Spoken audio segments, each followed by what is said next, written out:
So we're going to talk about Shorten turns and Faraday loops. So the current induced motion of a voice coil also causes an additional current flow in the opposite direction of the current drive, which is known as the back EMF or the electromotive force. This EMF current is induced in the voice coil as it acts like an armature of a generator. This effect, along with the AC field generated by the program drive current in the voice coil, causes modulation of the magnetic gap. This phenomenon, identified by W.J. Cunningham in 1949, results in a significant second-order harmonic distortion.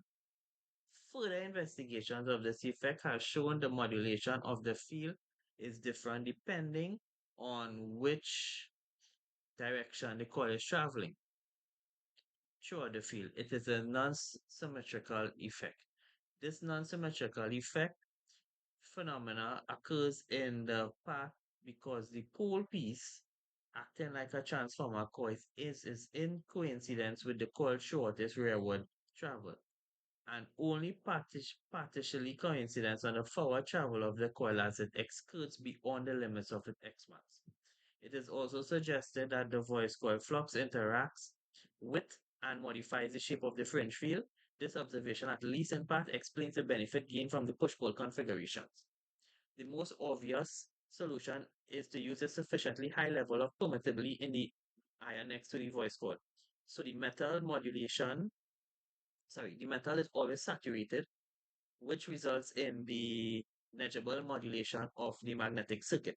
This technique is not often used because highly permittable metals are relatively expensive, and the most common technique devised to counteract this field modulation eddy current, right, problem is known as a shortening turn or Faraday loop, as shown in the figure here, right?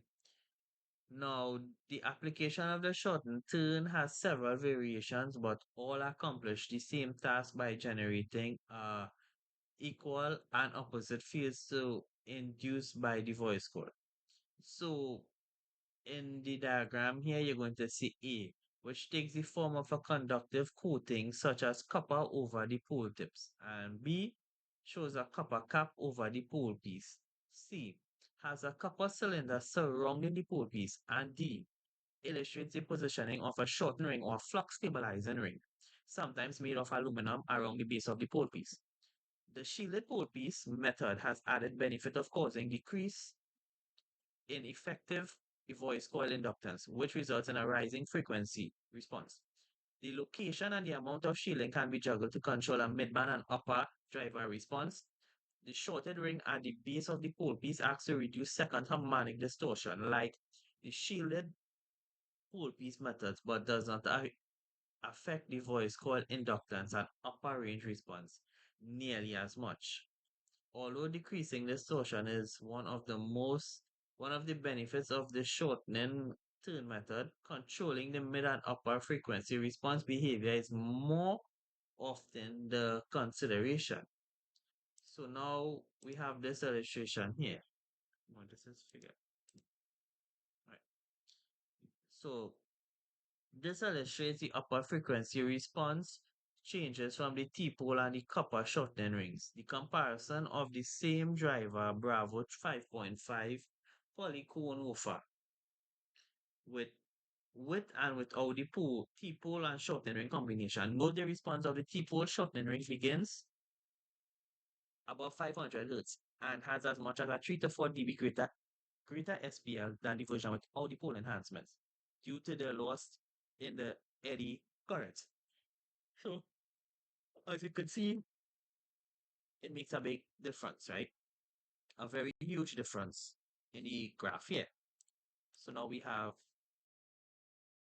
graph here. So the same comparison of a 30-degree off axis showing the effect not to only cross the bandwidth above 500 Hz, but throughout the entire radiation angle of the driver, as would be expected from an effect that lower the voice coil inductance. So sometimes you may open up your speaker and you will see inside the little copper I don't have none here. Shasha, bring one. So you'll see the little copper piece over it. That is the reason why it is there. It is to help control the speaker. Anyhow, so we would be we would be as we go down the road. Any questions?